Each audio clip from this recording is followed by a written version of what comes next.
Good. Good morning, good morning, good morning. Um, yeah. So, as you know, I've been in this men's group at River Valley. Thank you again, River Valley.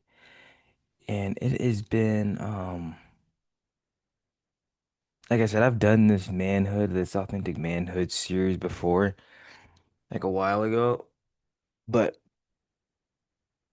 it's like I didn't have enough experience. It's like I didn't have enough, like, full buy-in to understand what I was reading and like conceptualizing. I really hope that's a word. Um, so last time when I spoke, it was about the like kind of like what exactly is a man, the definition of manhood. Um, but this first part that I kind of went over was, to know where we're going, you kind of have to know like where we're at right now as a society and men. And this kind of how it starts off, and I thought it was really good, and I was like, oh, that's not me. And then I would have to be humble enough to admit actually that might be me, which is causing a lot of like interpersonal issues that I may be struggling with. Um, because the first thing they introduce you by saying is that like our world like just desperately needs men. Better men, better men that is, better men in our cities, better men in our neighborhoods. Um, because right now we're in a state of confusion. Which personally I can very much like, what's what I'm looking for? Um,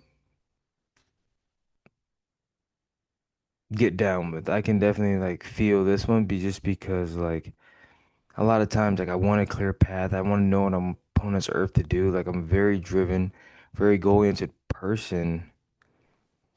And it's like I just need to like zero in on like what am I supposed to do? What do I need to be? And since I and what they're mentioning here is like I've never really had a cut clear example of what a man should be. I realized growing up. So it just means I'm just doing a lot of guessing. I'm doing a lot of guessing on what I think a man should be, and I'm just using resources that are around me growing up, you know? When you're raised with like my grandfather, Lord rest his soul, it's like, oh, having multiple girlfriends, watching porn, like you know, like almost like treating women as objects. I mean, that's what you're raised around. It's like, oh, that must be what a man is, so I guess I'm gonna just start drifting toward this way. And that's not right at all. It says men are experiencing in general disappointment in life, and I can definitely resonate with this one. Like I said, 32 years old, I did not think that I would be. Actually, I didn't really know where I'd be, but in my head, it's like I thought I'd probably be like professional athlete, wife and kids. When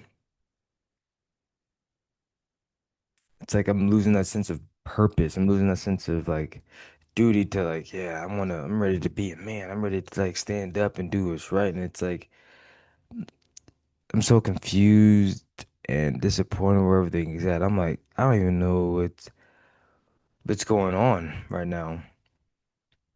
And that causes a lot of men to be experiencing a lot of pain that's not resolved. And what you do with that pain is you end up masking it, doing different things that you know you shouldn't do, like because we numb the pain. We end up numbing it, whether that be with alcohol, whether in my case, whether it be with porn, um, or you numb that pain by confiding in somebody else. And when you end up doing stuff like that, that's when like you try to escape it and it doesn't work. And then because you're trying to mask it, it ends up leaking out and just hurting somebody else, whether it be another relationship, whether it be another Man, rather that be another child, then that ends up creating this whole like ladder effect, and it just boom, boom, boom, boom, boom, boom, boom, or domino effect, and it just trickles down, down, down, down, down. Um, Another thing they mentioned were like men were drifting, and we're drifting like, and at first I was like really confused, like, what do you mean I'm drifting?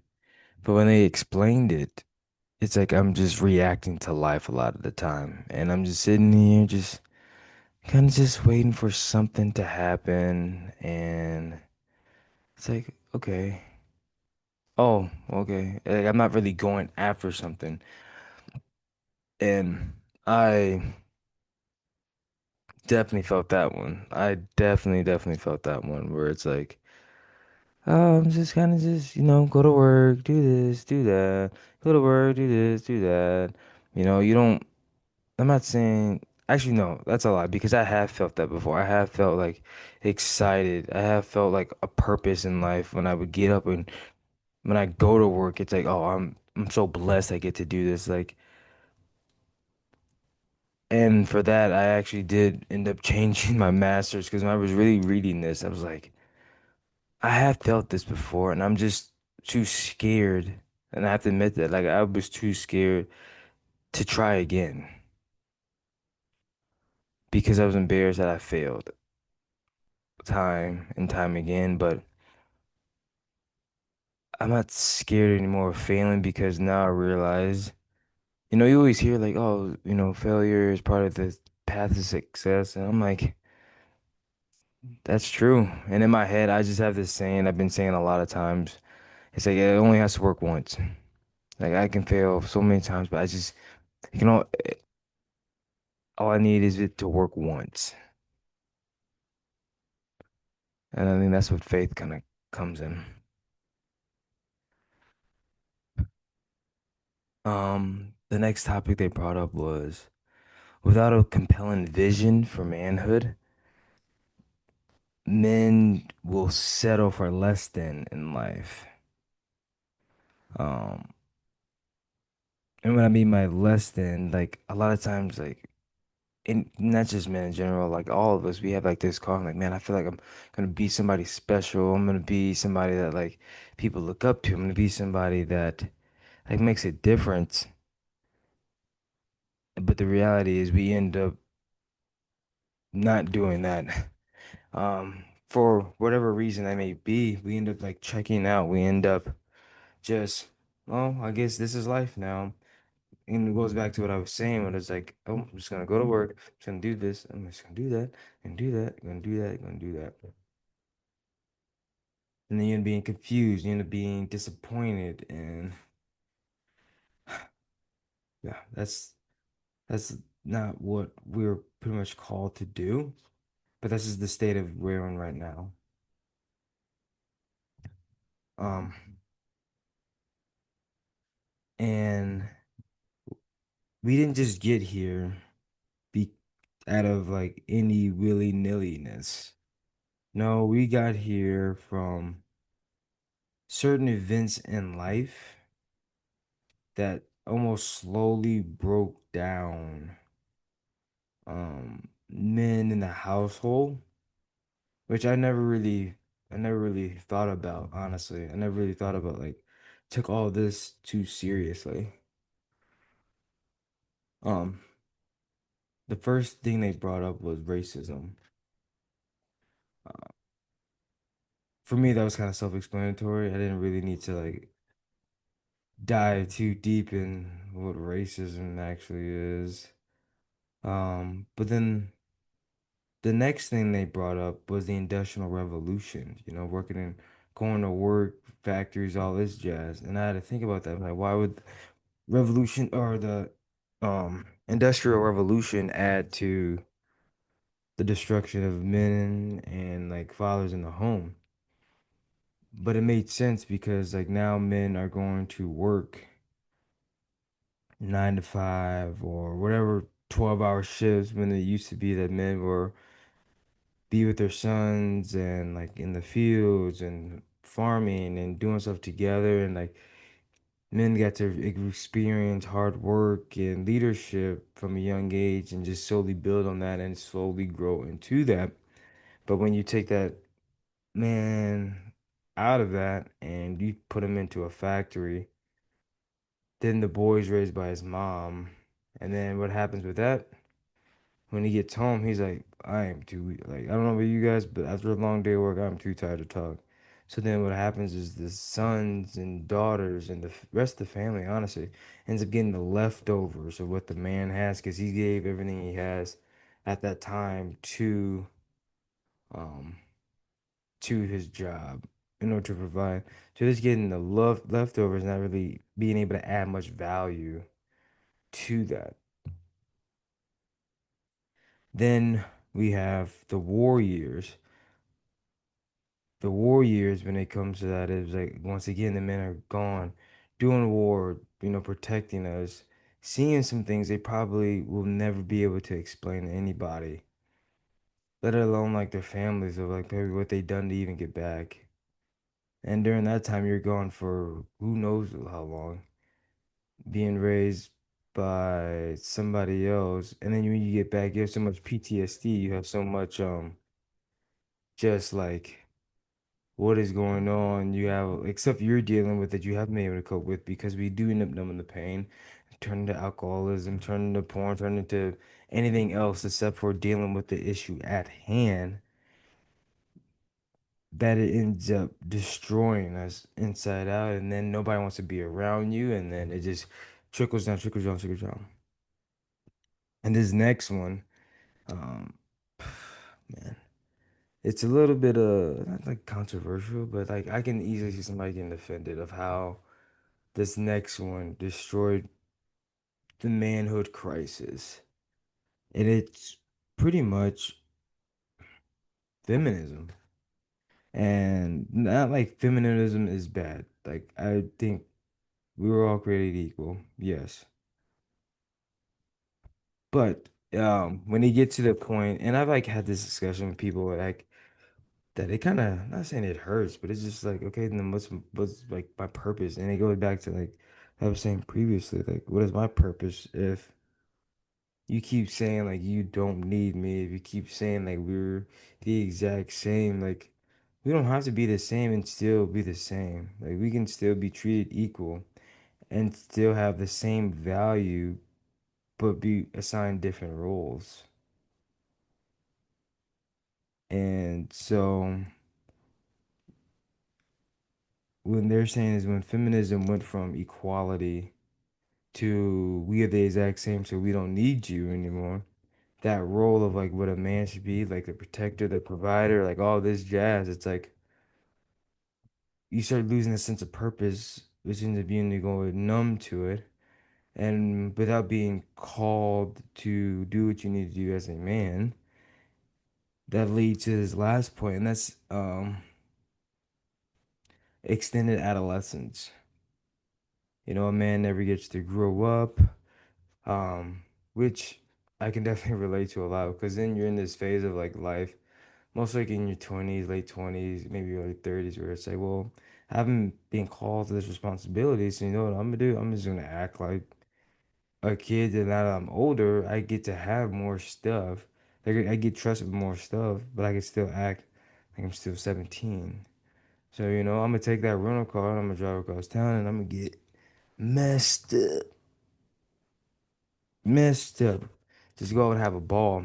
And it takes forever for that growing up to actually happen. Um, so yeah, a lot of that, like, when you going through this manhood stuff, it's so natural for us to want to, no, I got it, I'll do it by myself. And they're telling you, no, like, you don't need to do it alone. You need a team to take that guesswork. Godly men, you need that guesswork to take it out of you. Um, I mean, there was a verse I just read that can kind of relate to this a little bit. It was about how, what is going on? It was. Just as men teach.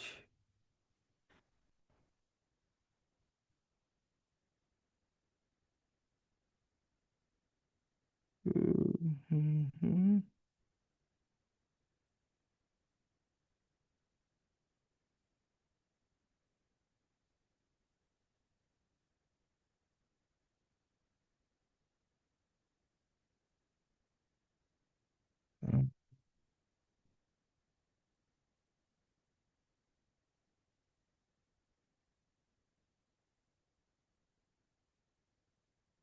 Sorry about this.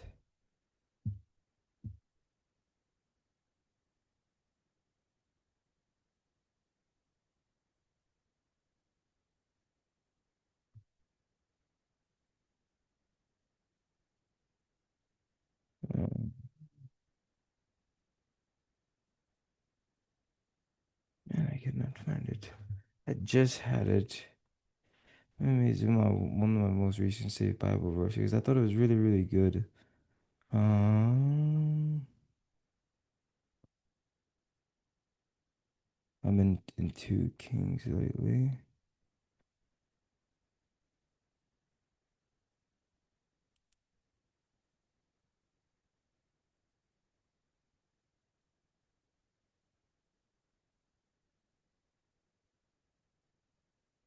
Okay, here we go.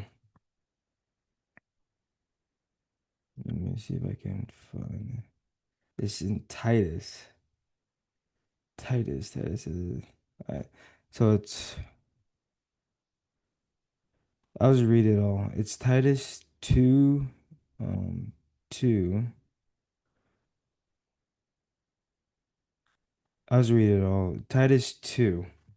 But as for you, teach what accords with sound doctrine. Older men are to be sober minded, um, self control, sound in faith, in love, and steadfast. Oh, and then it skips down to um, what older women should do. They are to teach what is good. So train the young women to love their husbands and children, to be self controlled, pure, walking at home, kind, and submissive to their husbands, that the word of God may not be revealed. Likewise, younger men, here we go. Likewise, younger men be to be self-controlled.